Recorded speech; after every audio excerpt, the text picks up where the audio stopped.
Hello friends, ದೈವ ಸಂಕಲ್ಪ YouTube ಚಾನಲ್ಗೆ ನಿಮಗೆಲ್ಲರಿಗೂ ಸ್ವಾಗತ. ಇನ್ನೇನು ಚಳಿಗಾಲ ಮುಗಿದು ಬೇಸಿಗೆ ಕಾಲ ಪ್ರಾರಂಭ ಆಗ್ತಾ ಇದೆ. ಸ್ವಲ್ಪ ಕೂಲ್ ಆಗಿರೋಣ ಅಂತ ಫ್ಲಿಪ್ಕಾರ್ಟ್ನಲ್ಲಿ ಡಬಲ್ ಡೋರ್ ರೆಫ್ರಿಜರೇಟರ್ ಪರ್ಚೇಸ್ ಮಾಡಿದ್ವಿ ನಾವು ರೀಸೆಂಟಾಗಿ.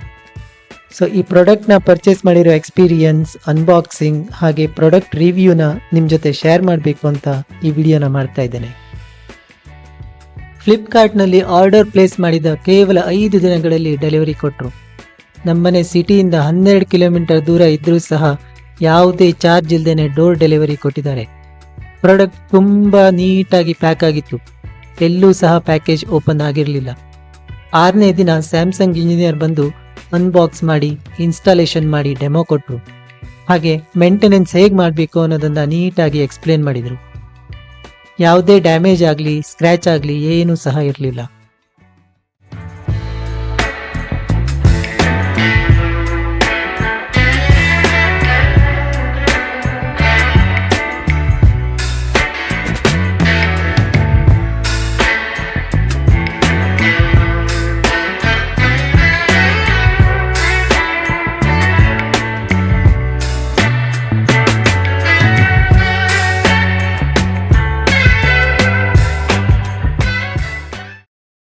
ಈ ರೆಫ್ರಿಜರೇಟರ್ ಪರ್ಪಲ್ ಕಲರ್ನಲ್ಲಿ ತುಂಬ ಚೆನ್ನಾಗಿ ಕಾಣಿಸುತ್ತೆ. ತುಂಬ ರೇರ್ ಕಲರ್ ಇದು. ಹಾಗೆ ಡಿಸೈನ್ ಕೂಡ ತುಂಬಾನೇ ಎಲಿಗೆಂಟ್ ಆಗಿದೆ.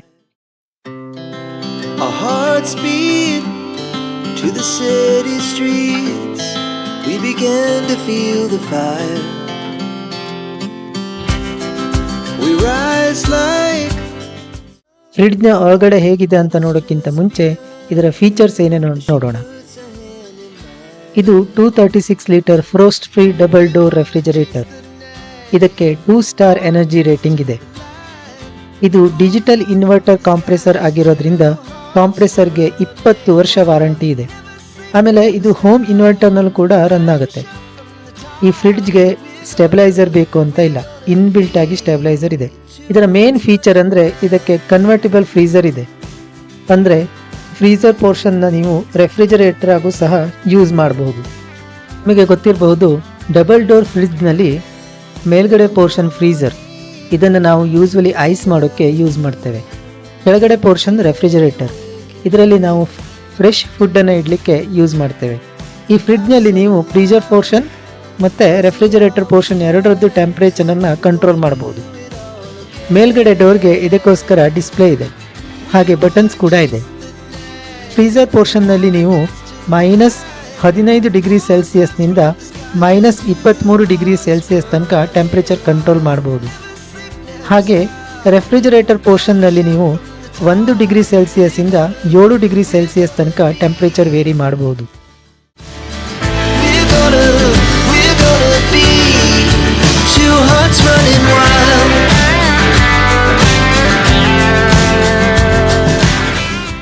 ಮಿಡಲ್ನಲ್ಲಿ ಇರೋ ಈ ಬಟನನ್ನು 3 ಸೆಕೆಂಡ್ ಪ್ರೆಸ್ ಮಾಡಿ ಇಟ್ಕೊಂಡ್ರೆ ಫ್ರೀಸರ್ ಪೋರ್ಷನ್ ರೆಫ್ರಿಜರೇಟರ್ ಆಗಿ ಕನ್ವರ್ಟ್ ಆಗುತ್ತೆ.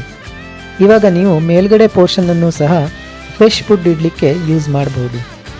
ಹಾಗೆ ಇನ್ನೊಂದು ಸಾರಿ ಅದೇ ಬಟನನ್ನು 3 ಸೆಕೆಂಡ್ ಪ್ರೆಸ್ ಮಾಡಿ ಇಟ್ಕೊಂಡ್ರೆ ಮೇಲ್ಗಡೆ ಪೋರ್ಷನ್ ಪುನಃ ಫ್ರೀಸರ್ ಪೋರ್ಷನ್ ಆಗಿ ಕನ್ವರ್ಟ್ ಆಗುತ್ತೆ. ಇಲ್ಲಿರೋ ಈ ಬಟನ್ನ 3 ಸೆಕೆಂಡ್ ಪ್ರೆಸ್ ಮಾಡಿ ಇಟ್ಕೊಂಡ್ರೆ ಫ್ರೀಸರ್ ಪೋರ್ಷನ್ ಪವರ್ ಫ್ರೀಸರ್ ಮೋಡ್ಗೆ ಹೋಗುತ್ತೆ. ಅಂದರೆ ಇವಾಗ ಕಾಂಪ್ರೆಸರ್ 43 ಗಂಟೆಗಳ ತನಕ ಕಂಟಿನ್ಯೂಸ್ ಆಗಿ ಇಲ್ಲಿ ಸೆಟ್ ಮಾಡಿರೋ ಟೆಂಪ್ರೇಚರ್ನಲ್ಲಿ ಆನ್ ಆಗೇ ಇರುತ್ತೆ. ಪುನಃ ಇದೇ ಬಟನ್ನ 3 ಸೆಕೆಂಡ್ ಪ್ರೆಸ್ ಮಾಡಿ ಇಟ್ಕೊಂಡ್ರೆ ಫ್ರೀಸರ್ ನಾರ್ಮಲ್ ಮೋಡ್ಗೆ ಬರುತ್ತೆ. ಇಲ್ಲಿರೋ ಈ ಬಟನ್ನ 3 ಸೆಕೆಂಡ್ ಪ್ರೆಸ್ ಮಾಡಿ ಇಟ್ಕೊಂಡ್ರೆ ರೆಫ್ರಿಜರೇಟರ್ ಪೋರ್ಷನ್ ಪವರ್ ಕೂಲ್ ಮೋಡ್ಗೆ ಹೋಗುತ್ತೆ. ಅಂದರೆ ಇವಾಗ ಕಾಂಪ್ರೆಸರ್ 7 ಗಂಟೆಗಳ ತನಕ ಕಂಟಿನ್ಯೂಸ್ ಆಗಿ ಸೆಟ್ ಮಾಡಿರೋ ಟೆಂಪ್ರೇಚರ್ನಲ್ಲಿ ಆನ್ ಆಗೇ ಇರುತ್ತೆ. ಪುನಃ ಇದೇ ಬಟನ್ 3 ಸೆಕೆಂಡ್ ಪ್ರೆಸ್ ಮಾಡಿ ಇಟ್ಕೊಂಡ್ರೆ ರೆಫ್ರಿಜರೇಟರ್ ನಾರ್ಮಲ್ ಮೋಡಲ್ಲಿ ರನ್ ಆಗೋಕ್ಕೆ ಸ್ಟಾರ್ಟ್ ಆಗುತ್ತೆ. ಈಗ ಫ್ರಿಡ್ಜ್ನ ಒಳಗಡೆ ಏನೇನಿದೆ ಅಂತ ನೋಡೋಣ.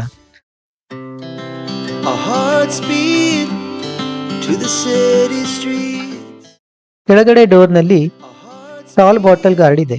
ಅಂದರೆ ಇಲ್ಲಿ ನಾವು ದೊಡ್ಡ ದೊಡ್ಡ ಬಾಟಲ್ಗಳನ್ನು ಇಟ್ಕೋಬಹುದು. ಮತ್ತು 2 ಎಗ್ ಟ್ರೇ ಇದೆ. ಇಲ್ಲಿ ಲಿಂಬುಗಳನ್ನು ಸಹ ಇಡಬಹುದು. ಕೆಳಗಡೆ ಚಿಕ್ಕ ಚಿಕ್ಕ ಬಾಟಲ್ಗಳನ್ನು ಇಟ್ಕೋಬಹುದು. ಫ್ರಿಡ್ಜ್ನ ಕೆಳಗಡೆ ಒಂದು ದೊಡ್ಡ ಕ್ರಿಸ್ಪರ್ ಡ್ರಾವರ್ ಇದೆ.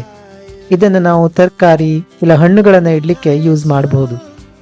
ಹಾಗೆ ಟಫನ್ಡ್ ಗ್ಲಾಸ್ ಶೆಲ್ವ್ಸ್ ಇದೆ, ಇದನ್ನ ಅಡ್ಜಸ್ಟ್ ಮಾಡ್ಕೋಬಹುದು.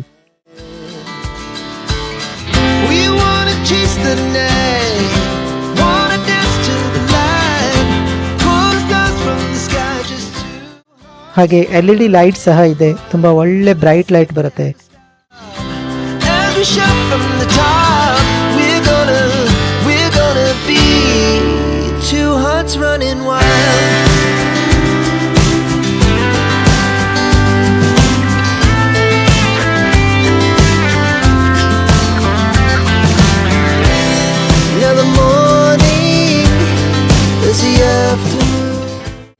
ಆಸ್ ಯೂಸ್ವಲ್ ಇಲ್ಲಿ ಡೋರ್ ಸ್ವಿಚ್ ಇದೆ.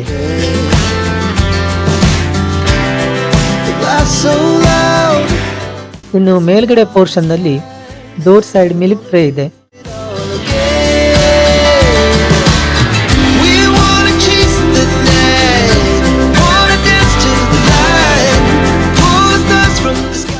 ಒಂದು ಅಡ್ಜಸ್ಟೇಬಲ್ ಶೆಲ್ ಕೂಡ ಇದೆ. ಐಸ್ ಮಾಡಲಿಕ್ಕೆ ಒಂದು ದೊಡ್ಡ ಟ್ರೇ ಇದೆ, ಇದನ್ನು ಸ್ಲೈಡ್ ಮಾಡಬಹುದು. ಹಾಗೆ ಮೇಲ್ಗಡೆ 2 ಐಸ್ ಕ್ಯೂಬ್ ಟ್ರೇ ಇದೆ, ಇದನ್ನು ಸಹ ಸ್ಲೈಡ್ ಮಾಡಬಹುದು. ಮೇಲ್ಗಡೆ ಪೋರ್ಷನ್ ರೆಫ್ರಿಜರೇಟರ್ ಆಗಿ ಯೂಸ್ ಮಾಡೋದಾದರೆ ಈ ಐಸ್ ಟ್ರೇ ಪೂರ್ತಿ ಈ ಥರ ಎತ್ತಿ ಹೊರಗಡೆ ಇಟ್ಕೋಬಹುದು. ಇವಾಗ ಮೇಲ್ಗಡೆ ತುಂಬ ಒಳ್ಳೆ ಸ್ಪೇಸ್ ಸಿಗುತ್ತೆ.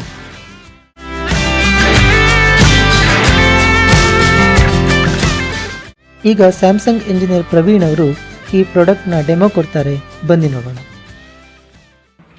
ಮೈನಸ್ ಬರ್ತದಲ್ಲ, -15 -23 ಡಿಗ್ರಿ ತೋರಿಸ್ತಾ ಉಂಟಲ್ಲ, ಇದೆಲ್ಲ ಫ್ರೀಜರ್ ಸೆಕ್ಷನ್. ಇಲ್ಲಿ ಪ್ಲಸ್ ತೋರಿಸ್ತಾ ಇರೋದಲ್ಲ ರೆಫ್ ಸೆಕ್ಷನ್. ಓಕೆ, ಇದರಲ್ಲಿ -23 degree high cooling, -23 degree high cooling, -15 low, ಇದು ಮೀಡಿಯಂ. ಓಕೆ, ಇದರಲ್ಲಿ 1 ಡಿಗ್ರಿ ಹೈ ಕೂಲಿಂಗು, 7 ಲೋ, ಇದು ನಾರ್ಮಲ್. ನಮ್ಮ ಕ್ಲೈಮೇಟ್ಗೆ ನಾರ್ಮಲ್ ಸೆಟ್ಟಿಂಗ್ಗೆ ಇದು ಸಾಕಾಗ್ತದೆ, -19 ಡಿಗ್ರಿ ಮತ್ತು 3 ಡಿಗ್ರಿ, ಇದು ನಾರ್ಮಲ್. ಓಕೆ, ನೆಕ್ಸ್ಟ್ ನಿಮಗೆ 19 ಡಿಗ್ರಿಯಲ್ಲಿ ಫಾಸ್ಟ್ ಕೂಲಿಂಗ್ ಬೇಕು ಅಂತಾದರೆ ಇದನ್ನು ಪವರ್ ಫ್ರೀಜ್ ಮಾಡ್ಬೋದು. ಇದನ್ನು 3 ಸೆಕೆಂಡ್ ಹೋಲ್ಡ್ ಮಾಡಿದರೆ ಈ ಸಿಂಬಲ್ ಆನ್ ಆಗ್ತದೆ, ಇದು ಪವರ್ ಫ್ರೀಜ್ ಮೋಡ್. ಇದು 43 ಅವರ್ಸ್ ಕಾಂಪ್ರೆಸರ್ ಕಂಟಿನ್ಯೂ ರನ್ ಆಗ್ತದೆ. ನಿಮಗೆ ಕೂಲಿಂಗು ಎಷ್ಟು ಬೇಕು, ಈಗ ನಾವು -19 ಡಿಗ್ರಿ ಅಂದರೆ ಅಷ್ಟೇ ಕೊಡ್ತಾ ಇರ್ತದೆ ಕಂಟಿನ್ಯೂ 43 ಅವರ್ಸ್. ನಿಮಗೆ ಕರೆಂಟ್ ಕನ್ಸಂಪ್ಷನ್ ಜಾಸ್ತಿ ಆಗ್ತದೆ. ಇದು ಬೇಕು ಅಂದಾಗ ಮಾತ್ರ ಆನ್ ಮಾಡಿ, ಇಲ್ಲ ಅಂತಂದರೆ ನೆಸೆಸಿಟಿ ಇಲ್ಲ. ಮತ್ತೆ 3 ಸೆಕೆಂಡ್ ಪ್ರೆಸ್ ಮಾಡಿದರೆ ಇದು ಆಫ್ ಆಗ್ತದೆ. ಓಕೆ, ಇದರಲ್ಲೂ ಹಾಗೆ ನಿಮ್ಗೆ ಏಪ್ರಿಲ್ ಮೇದಲ್ಲಿ 1 ಡಿಗ್ರಿ ಇಟ್ಟರು ಸಾಲೋದಿಲ್ಲ ಅಂತಂದರೆ ಇದು ದೊಡ್ಡ ಇದು. ಕೆಲವೊಮ್ಮೆ ಹುಡುಕ್ತಾರೆ ಏನುಂಟು ಅಂತೇಳಿ, ಎಲ್ಲಿಟ್ಟಿದ್ದಾರೆ ಅಂತ ನೆನಪು ಬರಲಿಲ್ಲ. ಈ ಡೋರ್ ಓಪನ್ ಮಾಡ್ಕೊಂಡು ಹುಡುಕಾಡ್ಕೊಳ್ಳಿ, ನಿಮ್ಗೆ ಕೂಲಿಂಗ್ ಎಲ್ಲ ಆಚೆ ಬಂತು. ಏಪ್ರಿಲ್ ಮೇ ಟೈಮಲ್ಲಿ ನಿಮ್ಗೆ 1 ಡಿಗ್ರಿಲಿ ಇಟ್ಟರು ಸಾಲೋದಿಲ್ಲ ಅಂತ ಆದಾಗ ಇದನ್ನು 3 ಸೆಕೆಂಡ್ ಹೋಲ್ಡ್ ಮಾಡಿದರೆ ಈ ಲೈಟ್ ಆನ್ ಆಗ್ತದೆ. ಇದು ಪವರ್ ಕೂಲ್ ಮೋಡ್, ಇದು 7 ಅವರ್ಸ್ ಮಾತ್ರ. ಇದು ಬೇಕಾದಾಗ ಮಾತ್ರ ಆನ್ ಮಾಡ್ಕೊಳ್ಳಿ, ಇಲ್ಲಾಂತಂದ್ರೆ ಸೇಮ್ 3 ಸೆಕೆಂಡ್ ಪ್ರೆಸ್ ಮಾಡಿದರೆ ಆಫ್ ಆಗ್ತದೆ. ನೆಕ್ಸ್ಟು ಕನ್ವರ್ಟ್, ಅಂದರೆ ಫ್ಯೂಚರಲ್ಲಿ ಏನೋ ಐಟಮ್ ಇಲ್ಲ, ರೆಫಲ್ಲಿರೋ ಐಟಮ್ ನಿಮ್ಗೆ ಜಾಸ್ತಿ ಇದೆ ಅಂತಾದರೆ ನೀವು ಇದನ್ನು ಕನ್ವರ್ಟ್ ಮಾಡಿದರೆ ಈ ಸಿಂಬಲ್ ಆನ್ ಆಗ್ತದೆ. ಮೇಲ್ಗಡೆ ಐಸ್ ಆಗೋದಿಲ್ಲ. ಇಲ್ಲಿ ಏನು ಸೆಟ್ಟಿಂಗ್ ಮಾಡ್ತೀರ ನೀವು ಅದೇ ಸೆಟ್ಟಿಂಗ್ ಮೇಲ್ಗಡೆ ಬರ್ತದೆ. ಓಕೆ, ಈಗ ಒಂದ್ಸಲ ಇದೇ ರನ್ ಮಾಡಿ ಟೋಟಲಿ. ಈಗ ಅಂದರೆ ಈಗ ಒಂದು ದಿವಸ ರನ್ ಮಾಡಿ, ಹೀಗೆ ನಂತರ ನೀವು ಕನ್ವರ್ಟ್ ಮಾಡ್ಕೊಳ್ಳಿ ನಿಮಗೆ ಹೇಗೆ ಬೇಕು ಹಾಗೆ. ಇಲ್ಲಿ ಇದು ಏರ್ ವೆಂಟಿಲೇಷನ್. ಈಗ ಆ ಫ್ರಿಜ್ಜಲ್ಲಿ ಇದ್ದಂಗೆ ನಿಮಗೆ ಅಲ್ಲೇ ಐಸ್ ಕಟ್ಟೋದಿಲ್ಲ, ಇದ್ರೊಳಗಡೆ ಐಸ್ ಇರ್ತದೆ, ಏರ್ ಥ್ರೂ ನಿಮಗೆ ಕೂಲಿಂಗ್ ಬರ್ತದೆ. ಇದನ್ನು ಬ್ಲಾಕ್ ಮಾಡಿದಾಗ ನಿಮಗೆ ಇಲ್ಲಿ ಮತ್ತು ಇಲ್ಲೆಲ್ಲ ಬ್ಲಾಕ್ ಆದರೆ ನಿಮಗೆ ಮುಂದ್ಗಡೆ ಇರೋ ಐಟಮ್ಗೆ ಕೂಲಿಂಗ್ ಇಫೆಕ್ಟ್ ಕಡಿಮೆ ಆಗ್ತದೆ.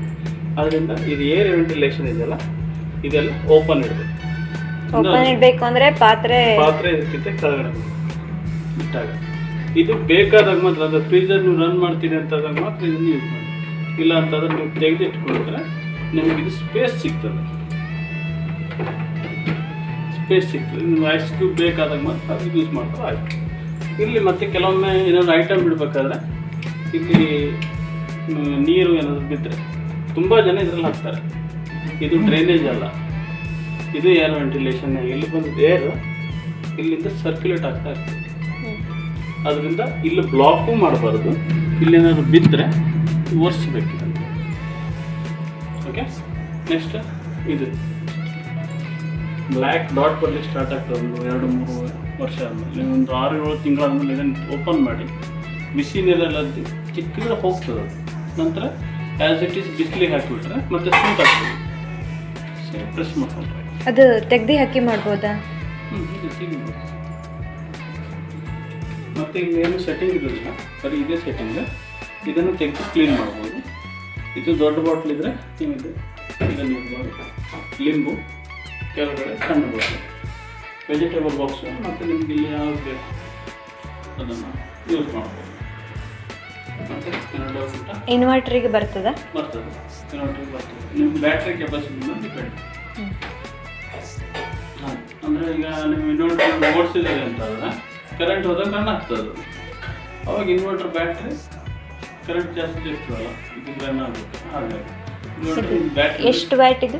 ಈಗ ಇವರು 3 ಸ್ಟಾರ್ 2 ಸ್ಟಾರ್ ಹೇಳ್ತಾರಲ್ಲ, ಇಷ್ಟು ವ್ಯಾಟ್ ಪರ್ ಇಯರ್ ಬರ್ತದೆ ಅಂತೇಳಿ. 263 ವ್ಯಾಟ್, ಸಾರಿ ಆ್ಯಂಪ್ಸ್ ಕರೆಂಟ್ ತಗೊಳ್ತದೆ ಅಂತೇಳಿ 260. ಅದೇನು ಟೋಟಲಿ ಬ್ಲಾಕ್ ಅಂದರೆ ಡೋರ್ ಓಪನ್ ಮಾಡಿದೆ ಆ ಕಂಡೀಷನ್, ಕ್ಲೋಸ್ ಇದ್ದಾಗ 263 ಬರ್ತದೆ ಅಂತೇಳಿ. ಅದು ನೀವು ಮನೇಲಿ ಓಪನ್ ಮಾಡ್ತಾನೆ ಇರ್ತಾರೆ ಕಂಟಿನ್ಯೂ. ಅವಾಗ ನಿಮ್ಮ ಕೂಲಿಂಗ್ ಆಚೆ ಹೋಗ್ಬಿಟ್ಟು ಆಟೋಮೆಟಿಕ್ಲಿ ಕಂಪ್ರೆಸರ್ ಸ್ಟಾರ್ಟು ಮತ್ತು ಇದಾಗೋದು ಆಗ್ತಾ ಇರ್ತದೆ, ಒಂದು ಇದಾಗ್ತಾ ಇರ್ತದೆ. ಆದ್ದರಿಂದ ನಿಮಗೆ ಎಷ್ಟು ನೀವು ಡೋರ್ ಓಪನ್ನು ಮತ್ತು ಇದು ಮಾಡ್ತೀರಲ್ಲ ಅದ್ರ ಮೇಲೆ ನಿಮಗೆ ಕರೆಂಟ್ ಎಷ್ಟು ಹೋಗ್ತದೆ ಅಂತೇಳಿ ಕನ್ಸಿಡರ್ ಮಾಡ್ಬೋದು. ಸ್ಟೆಬಿಲೈಸರ್ ಫೆಸಿಲಿಟಿ ಇಲ್ಲ. ಬೇಕು ಅಂದಾಗ ಮಾತ್ರ ಕರೆಂಟ್ ನಿಮ್ಗೆ ವೇರಿಯೇಷನ್ ಜಾಸ್ತಿ ಇದೆ ಅಂತ ಆದರೆ ನೀವು ಹಾಕ್ಸ್ಕೊಳ್ಬೋದು. ಈ ರೆಫ್ರಿಜರೇಟರ್ನ ನೀವು ಸಹ ಫ್ಲಿಪ್ಕಾರ್ಟ್ನಲ್ಲಿ ಪರ್ಚೇಸ್ ಮಾಡಬೇಕು ಅಂದರೆ ಇದರ ಲಿಂಕನ್ನು ಡಿಸ್ಕ್ರಿಪ್ಷನ್ನಲ್ಲಿ ಕೊಟ್ಟಿರ್ತೀನಿ. ಸೊ ಈ ವಿಡಿಯೋ ನಿಮಗೆ ಇಷ್ಟ ಆದರೆ ಉಳಿದವರಿಗೂ ಶೇರ್ ಮಾಡಿ. ಹಾಗೆ ದೈವ ಸಂಕಲ್ಪ ಯೂಟ್ಯೂಬ್ ಚಾನಲ್ನ ಸಬ್ಸ್ಕ್ರೈಬ್ ಮಾಡಿ. As the chemicals they take us higher, the night's young and it's just begun, as she puts her hand in mine.